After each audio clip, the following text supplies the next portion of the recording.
If you're from India, or if you follow global markets, this might be one of the biggest quiet shifts happening right now.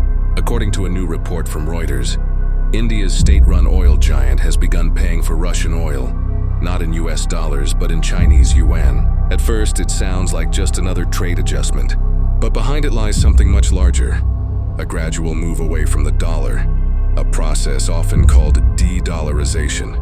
Sources told Reuters that Indian Oil Corporation recently made yuan payments for 2 to 3 shipments of Russian crude.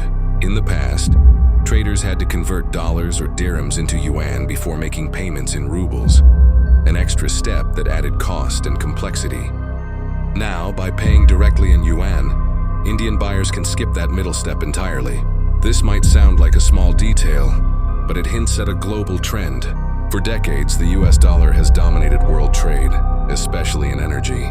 Nearly every barrel of oil sold anywhere in the world has been priced in dollars, a system that gave Washington enormous financial influence. Sanctions, tariffs, and even political pressure all rely on that dollar dominance, but some nations are quietly testing a different path. India, one of the world's largest buyers of Russian oil, has found itself squeezed between energy needs and US policies.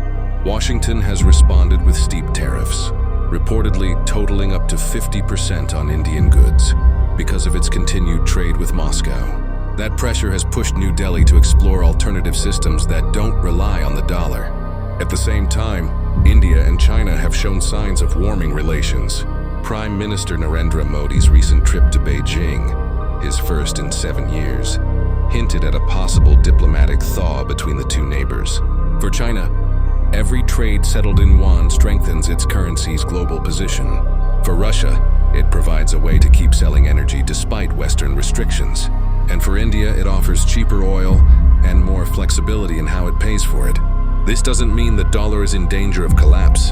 The US currency still anchors the world's financial system. But deals like this suggest the foundations of that dominance are beginning to shift, not through confrontation, but through quiet, practical decisions made by countries looking out for their own interests. So while the dollar still leads, it may soon have to share the stage. India's move to buy Russian oil with Chinese yuan could mark another small, but significant step toward a more multipolar financial world, one where power, trade, and currency are no longer centered in one place.